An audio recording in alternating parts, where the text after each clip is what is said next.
Jail का ताला टूटेगा और मनीष कश्यप छूटेगा। जिसके दादा ने चीन से लड़ाई हो, पिताजी ने पाकिस्तान से लड़ाई करी हो, उसके बेटे पर अगर एनएसए लगता है तो जिस प्रकार से चांद पे ग्रहण लगता है ना, उसी प्रकार से छवि पर ग्रहण लगाने का काम ये कर रहे हैं। मनीष कश्यप ने बोला था कि 1717 करोड़ का पुल बनाया।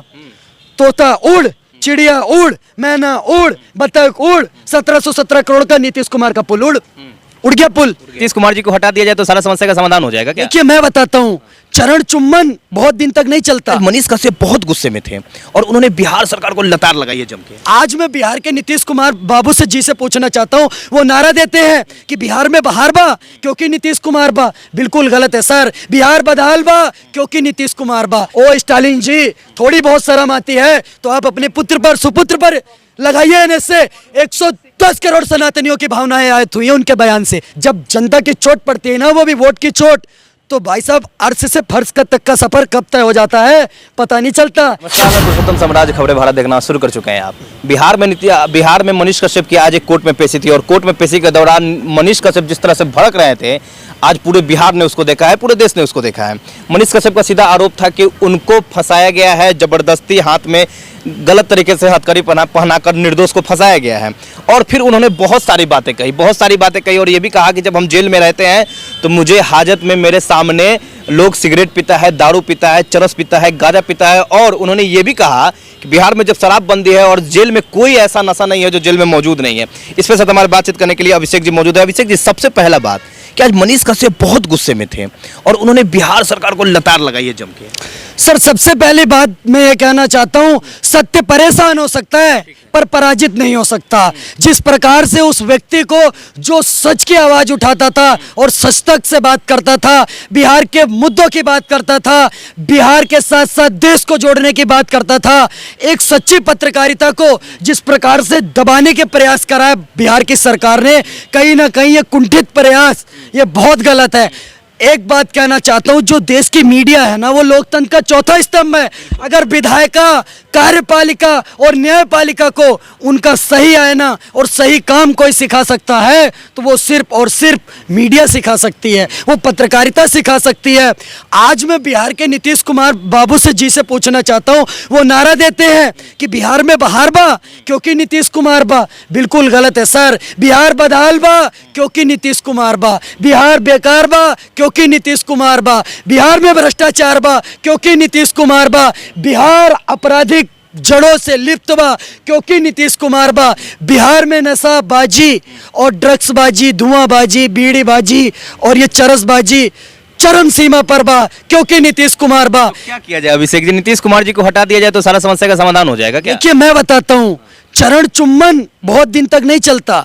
वो झूठ बोल रहा था बड़े सलीके से, मैं एतबार ना करता तो क्या करता। बिहार की जनता के साथ यही करा इन्होंने, हर बार एक नया झूठ, झूठ पे झूठ, झूठ पे झूठ, झूठ पे झूठ, इतनी झूठ की दीवारें बना दी कि भाई साहब उन दीवारों पे चढ़ना दुर्लभ। हर बार नीतीश कुमार झूठ बोलते जा रहे हैं तो दर्शक और जनता उनको चुनते जा रही है। मैं आपको बता रहा हूँ, नीतीश कुमार बाबू को नहीं सुना, उनके पास कितने विधायक हैं आप देख लीजिए। तीसरे नंबर की पार्टी है तत्काल बिहार में। बोलना चाह रहा हूँ पत्रकार महोदय, यही बात आपने बुलवा दी, दिल की बात जुबान पर लाए, 1 रुपए का सेंटर फ्रेश खाएं।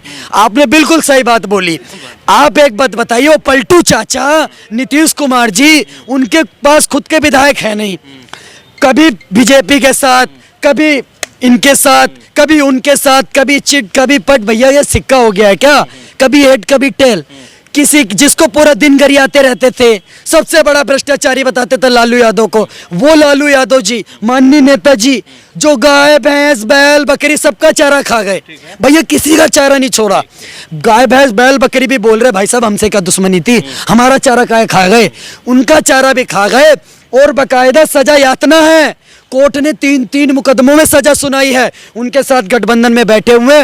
और एक देश का सच्चा सिपाही जिसके पीढ़ी दर पीढ़ी सेना में भर्ती रहे हों, उन्होंने 1964 की जंग में चीन के छक्के छुड़ा दिए थे, उनको लोहे के चने चबवा दिए थे, जिसके पिता ने भारतीय सेना में योगदान दिया हो, जिसके दादा ने चीन से लड़ाई हो, पिताजी ने पाकिस्तान से लड़ाई करी हो, उसके बेटे पर अगर एनएसए लगता है तो जिस प्रकार से चांद पे ग्रहण लगता है ना, उसी प्रकार से छवि पर ग्रहण लगाने का काम ये कर रहे हैं। अच्छा अभिषेक जी, मुझे ये बताइए कि मनीष कश्यप ने आज ये भी कहा कि जैसे 17 तारीख यही 17 सितंबर के हिंदुस्तान अखबार में एक खबर प्रकाशित हुई थी तमिलनाडु से, और ये कहा गया था कि वहाँ 6 मजदूरों को बंधक बनाया गया, मजदूरों को पीटा गया।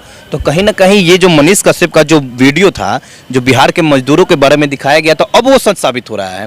तो क्या लग रहा है कि अब स्टालिन सरकार को अब कहीं ना कहीं अब एनएसए हटाना पड़ेगा, क्योंकि खबर सच साबित हो गई? देखिए, खबर तो बिल्कुल सच्ची थी पत्रकार महोदय। आप भी अगर सच्ची रिपोर्टिंग करेंगे तो ये जितने भी विपक्ष में लोग बैठे हुए हैं, ये आपका भी बायकॉट कर देंगे। अभी देखा नहीं, 14 पत्रकारों की लिस्ट बना दी, उसमें से 2 तो ऐसे लोग हैं जिनका कोई सो ही नहीं है, डिबेट का कोई सो ही नहीं है, मंच ही नहीं है। पर वही चीज मैं कहना चाहता हूं दोबारा से कि इन लोगों ने, मतलब कि मेरे लहजे में जी हुजूर ना था और इससे ज्यादा मेरा कुछ कसूर ना था कि भैया चरण चुम्बन पत्रकारिता में नहीं कर पा रहा था। मैं आपकी अगर सत्ता की बड़ाई नहीं करता हूं, आपका बड़खान नहीं करता हूं, आपका महिमा मंडन नहीं करता हूं, चाटुकारिता नहीं करता हूं, अगर आपको आईना दिखाने का काम करता हूं तो भाई साहब मेरे पे एनएसए लगा दिया जाएगा। ओ स्टालिन जी, थोड़ी बहुत शर्म आती है तो आप अपने पुत्र पर, सुपुत्र पर लगाइए एनएसए। 110 करोड़ सनातनियों की भावनाएं आयत हुई है उनके बयान से। क्या कहा आपने? सनातन को गाली दी। इससे कोई बड़ा गलत बयान हो सकता है? नहीं, बिल्कुल कंडेम करते हैं। इससे एक बात बताइए, जो ये सनातन को गाली दी, इससे 110 करोड़ लोग आहत हुए हैं। ये तो कोई फेक न्यूज नहीं है। कभी HIV बोल रहे हैं, कभी कुछ बोल रहे हैं, कभी डेंगू बोल रहे हैं, कभी मलेरिया बोल रहे हैं। अगर भाई साहब ये सब बोल रहे हैं, उन्मूलन की बात करते हैं, तो नाम रखते उदयनिधि। नाम भी आपने हमारा ले रखा है, मम्मी का नाम दुर्गा रख रखा है, और भैया उसके बाद आके क्या कहते हैं, सनातन को खत्म कर देंगे। तो सबसे पहले इन्हें अपने बेटे पे लगाइए। अभिषेक जी, आपसे हम इसी पे एक सवाल कर रहे हैं कि अगर उदयनिधि का इस तरह का बयान है जिससे 120 से 130 करोड़ लोग आहत हो रहे हैं, तो कहाँ रह गए वो सारे हिंदू संगठन? क्यों नहीं उतर रहे हैं रोड पर? क्यों नहीं प्रदर्शन कर रहे हैं? जब एक नुपुर शर्मा एक बयान देती है किसी धर्म के खिलाफ, जो वही बोलती है जो लिखा हुआ है, तो पूरे देश से विदेश तक उथल पुथल मच जाता है और फिर पार्टी उसे सस्पेंड करती है। लेकिन जब उदयनिधि का इस तरह का बयान आता है तो कहाँ चले जाते हैं हिंदू संगठन? देखिए, मैं सबसे पहले बताना चाहूंगा कि हिंदुओं का ठेका किसी ने नहीं ले रखा। आपका कोई ठेकेदार नहीं है। मैं आपको बताना चाहता हूँ, हिंदुओं आप खुद जागो और ऐसा जागो कि नहीं बीजेपी सेंट्रल सरकार, सेंट्रल गवर्नमेंट उदयनिधि पर एनएसए लगा रही है। बिल्कुल लगाना चाहिए। हम इसकी मांग करते हैं सेंट्रल सरकार से।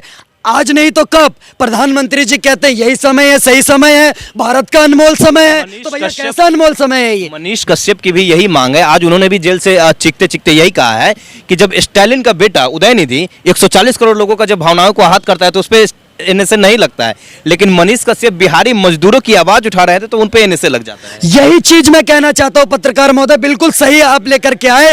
एक गरीब घर से आया हुआ बच्चा जो कि सही पत्रकारिता करता है और शेर के माफिक सच की आवाज उठाने का काम करता है, तो ये कुछ लोग चरण चुम्बक लोग उनको पसंद नहीं करते। अगर आप भी सच दिखाएंगे तो कुछ लोग आपका भी बहिष्कार कर देंगे। लेकिन आप कितना भी कर लो, और प्रधानमंत्री जी आपसे भी कहना चाहता हूं कि अगर आग लगेगी तो आएंगे कई मकान उसकी जद में, इस गली में अकेला मेरा मकान थोड़ी है। तो भैया आग लगेगी तो बात दूर तक जाएगी। तो आप अभी आइए और यहाँ पर अपना स्टैंड क्लियर करिए, क्योंकि ये बहुत दिनों तक चलने वाला नहीं है कि ना खाता ना भाई, जो ये विपक्ष के चिरकुट कहते हैं वही सही, ये तो होने वाला है नहीं। मनीष कश्यप एक ऐसा व्यक्ति है जिसका पिता ने पाकिस्तान को आंख में आग डालने को क्या कहा है, 1971 में पर खच्चे उड़ा दिए पाकिस्तान के। अगर ऐसे वीर सपूतों के पुत्रों को ऊपर अगर एनएसए लगेगा तो देश के ऊपर एनएसए लगने की एक तरीके से कवायद है। आप एक बात बताइए ना पत्रकार महोदय, क्यों राहुल गांधी पर एनएसए नहीं लगता? क्यों भाई साहब पी चिदम्बरम पे एनएसए, बेटे पर एनएसए? राहुल गांधी का कहाँ कोई वैसा बयान है जो एनएसए? आप एक बात बताइए ना। मैं ये कहना चाहता हूं कि जो उसको सुन रहा है, जो अगर राहुल गांधी आपके आके बयान क्यों नहीं दे रहे भाई साहब?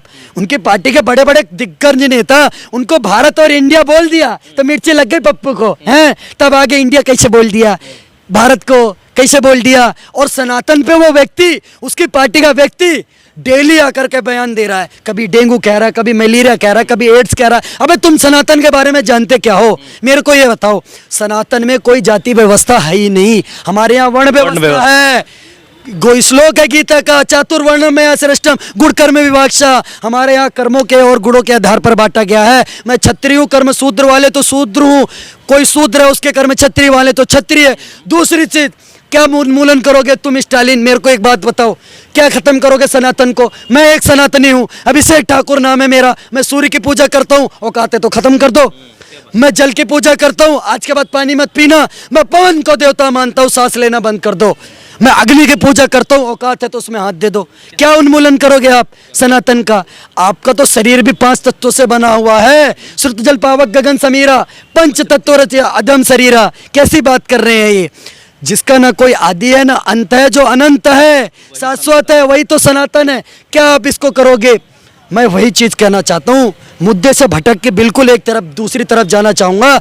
अगर आज बिहार की कुछ मांग है तो बिहार में सत्ता परिवर्तन की मांग जोर शोर पर है। मनीष कश्यप ने बोला था कि 1717 करोड़ का पुल बनाया। तोता उड़, चिड़िया उड़, मैना उड़, बतख उड़, 1717 करोड़ का नीतीश कुमार का पुल उड़ गया। पुल ताश के पत्तों की तरह ढह गया। अगर वो व्यक्ति 1 साल पहले बोल रहा था कि पुल गिरेगा और वो पुल गिर गया, तो भाई साहब भ्रष्टाचार था कि नहीं था? बिल्कुल था। साबित हुआ कि नहीं हुआ? हुआ ना। तो जब आप भ्रष्टाचार करते हैं, साबित हो जाता है, उसके बावजूद आप उस पर एनएसए लगा रहे हैं। नीतीश कुमार जी सुनिए, देर आइए और बहुत दुरुस्त आइए। ये लोकतंत्र है, सत्ता है अद्भुत अपूर्व। कभी तुम भूतपूर्व, कभी हम भूतपूर्व। जब जनता की चोट पड़ती है ना, वो भी वोट की चोट, तो भाई साहब अर्श से फर्श तक का सफर कब तय हो जाता है पता नहीं चलता। ये जनता है, कब राजा बना दे, कब फकीर बना दे। इसलिए ज्यादा इतराइए मत, ज्यादा इतराइए मत। कब सत्ता परिवर्तन हो जाए कोई नहीं बता सकता। क्या लग रहा है कि इस पर सत्ता परिवर्तन हो रहा है? वोट की चोट होगी सर, बिल्कुल होगी। और मैं तो कह रहा हूं, आपके चैनल पर डंके की चोट पर कह रहा हूं, जेल का ताला टूटेगा और मनीष कश्यप छूटेगा। दम है तो रोक लो। क्यों? क्योंकि भाई साहब असत्य कितना भी हावी हो जाए सत्य पे, पर सत्य परेशान हो सकता है। अभिषेक जी, मनीष कश्यप को छोड़ने का फैसला तो न्यायालय करेगा ना? बार बार टारगेट पे आप नीतीश कुमार को क्यों ले रहे हैं? भाई साहब न्यायालय तो करेगा, पर ये जो झूठे हमारे, एक तो संविधान में कुछ चीजें, मैं भारत का संविधान का बहुत दंडवत प्रणाम करता हूँ। बहुत बढ़िया संविधान है हमारे देश का, जिसमें कोई भी काम कर देता है उसको 7 साल तक फांसी नहीं होती। पर एक व्यक्ति जो निर्दोष होता है उसको बिना मतलब के जेल में डाल के रखा जाता है। मैं माननीय सर्वोच्च न्यायालय से कहना चाहता हूँ, जब उन्हें भी पता है, और सुप्रीम कोर्ट का सर जजमेंट है ये, उन्होंने बोला है कि अगर एक तरीके से फेक न्यूज भी चल जाती है क्राइम की श्रेणी तो वो क्राइम की श्रेणी में नहीं आएगा। ये सुप्रीम कोर्ट बोल रहा है, सर्वोच्च न्यायालय बोल रहा है, अभिषेक ठाकुर थोड़ी बोल रहा है। अगर इतना सुप्रीम कोर्ट बोल रहा है तब भी भैया मनीष कश्यप जेल में क्यों है? जेल का ताला तोड़ो, मनीष कश्यप को छोड़ो। और कब होगा ये चीज? और दूसरी चीज मैं कहना चाहता हूँ, स्टालिन जो ये बच्चा है ना स्टालिन का, मैं उसको क्लियर कट में संदेश देना चाहता हूँ कि भाई साहब तलवार की नोक पर सलवार पहनने वाले लोग, ब्रेड टिक्की छोटी सी चीज है, उसके लिए धर्म बदलने वाले लोग, 2 किलो आटा चावल पर धर्म बदलने वाले लोग, ये सनातन के बारे में टिप्पणियां देना बंद कर दो। और दूसरी चीज, ये सनातन को ही नहीं, ये संविधान को नहीं मानते और ये कोर्ट को भी नहीं मानते। साबित कर देता हूं मैं अभी आपको। हाई कोर्ट के जज के टेबल के आगे लिखा होता है सत्यम शिवम सुंदरम, सत्य शिव के समान सुंदर होता है। जजमेंट को क्या बदल दोगे? हाई कोर्ट को बदल दोगे? इसका मतलब आप सनातन का अपमान कर रहे हो, हाई कोर्ट का भी अपमान कर रहे हो। सुप्रीम कोर्ट के टेबल के आगे लिखा हुआ है सर, बिल्कुल लिखा हुआ है कि जहां धर्म है, जहां सत्य है, वहीं जय है। यतो धर्म ततो जया, सुप्रीम कोर्ट के जज के टेबल के आगे लिखा हुआ है। और ये श्लोक गीता से लिया गया है, यतो धर्म ततो जया। जहां सत्य होता है वहां जय होती है। तो भाई साहब आप न सनातन को मानते हो, न सुप्रीम कोर्ट को मानते हो, फिर काहे को आके चिल्लाते हो संविधान संविधान संविधान? कौन सा संविधान पढ़ा है भैया? कौन सा संविधान पढ़ा है स्टालिन जी आपने? ना आप सनातन को मान रहे हैं, ना आप सत्य को मान रहे हैं, और सनातन को गाली देते देते सुप्रीम कोर्ट को भी गाली देते हैं। तो सुन लो कान खोल करके, बहुत हो गया। अभी तक कर रहे थे आवेदन, अब बीच में चल रहा था निवेदन, अब बहुत हो गया, अब होगा दे दनादन। और आज से शुरू हो गया, बिदोड़ी जी ने शुरू कर दिया है, अब दे दनादन चलता रहेगा। और तीसरी चीज मैं कहना चाहता हूं, जब जब ऐसे दुराचारी और पाखंडी और ये आकर के धर्म पर सवाल उठाते हैं ना, तब तक हमारे धर्म में योगी आदित्यनाथ जैसा अवतार होता है। जली को आग कहते हैं, बुझी को राख कहते हैं, और जो उस राख से बारूद बना दे उसे बाबा योगी आदित्यनाथ कहते हैं। कब कहाँ चले जाओगे भैया पता भी नहीं चलेगा। और हमारे यहाँ कोई किताब नहीं आई थी। श्री कृष्ण जी गीता में खुद खड़े होकर के बोल के गए हैं, परित्राणाय साधूनाम विनाशाय च दुष्कृताम धर्म संस्थापनार्थाय संभवामि युगे युगे। पैदा होते जाओ, तुम्हें खत्म करने के लिए बहुत सारे श्री कृष्ण आएंगे। और मैं तो भाई साहब सब धर्मों का सम्मान करता हूँ। मैंने अल्लाह राम को देखा, अटल और कलाम को देखा। मैं तो सबका सम्मान करता हूँ, मैं सबका सम्मान करता हूँ। पर अब्दुल कलाम वाली सोच के जितने भी व्यक्ति हैं उनको दिल से नमन है। पर जिसकी सोच कसाब जैसी हो तो वो कान खोल करके सुन लो। सेना को आदेश थमा दो, सेना को आदेश थमा दो, घाटी गैर नहीं होगी, और जहां तिरंगा नहीं मिलेगा उनकी खैर नहीं होगी। भारत माता की जय, वंदे मातरम।